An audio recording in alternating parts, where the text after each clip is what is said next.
Hi, folks. Rick Wedell here. I'm the Chief Investment Officer at RFG. Thought we'd come to you today with a brief market update, kind of let you know what's going on out there. It is the day after the Fed decision, so we plan to kind of dig into those numbers and let you know exactly what's going on.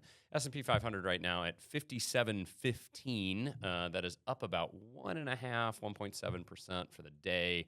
And up about 20% year to date, and a new all-time high for the S&P 500. So clearly, the stock market is very happy about what Jerome Powell and the rest of the Fed had to say yesterday. And let's dive into that just really quickly. Fed cutting by 50 basis points, so taking that target rate from about 5.5% down to 5%. And really trying to get in front of what had been a little bit of a wave of unemployment. Basically coming out with a very strong statement about, okay, risks have shifted from inflation to unemployment. We want to go ahead and get ahead of that curve. We don't want anybody to think that we're behind it. We're going to go ahead and give you a full 0.5 percentage point cut to try and get out in front of those unemployment numbers, stabilize that particular area of the economy.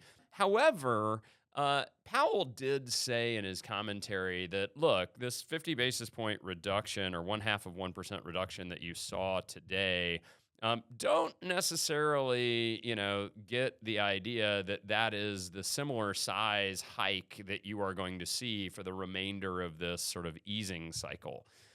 In fact, if you look at the dot plot that came out of the Fed, they were expecting maybe another 50 basis points or 0.5% reduction in the Fed funds rate between now and the end of the year, and then maybe another 1% reduction through 2025, and then 50 basis points, again, 0.5% out into 2026. So a full 2 years, effectively, of rate reductions in the Fed's mind before they get back down to that sort of 3% neutral rate.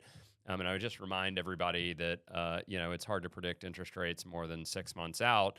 It's really actually hard to predict them even a month or 2 months out. So I'm not saying that that is the path that we're going to follow, but it is what's in the Fed's mind today is, okay, we're going to give you the big shot of penicillin in the arm, maybe a steroid shot, and then we're going to gradually treat what needs to happen over the course of the next 2 years, which is actually sort of a Goldilocks scenario.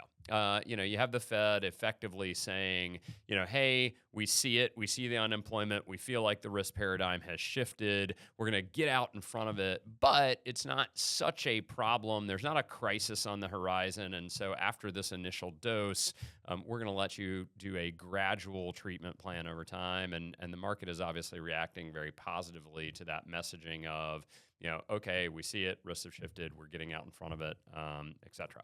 I would note that in the bond market, you've actually seen rates rally a little bit since the Fed decision.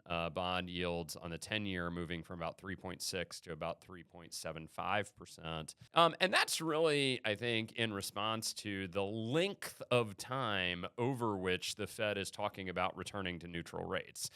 2 years is a very, very long time. And I think it may have surprised the bond market just a tiny bit that, hey, the Fed's not really talking about returning to neutral for another 2 years now. The other thing that brings up is I'm seeing a lot of commentary in the marketplace around, okay, rates have started to come down. What are you supposed to do with the short duration stuff that's in your portfolio or cash or money market securities or CDs or any of those types of things? And I just want to comment, okay, we've moved from 5.5% to 5%.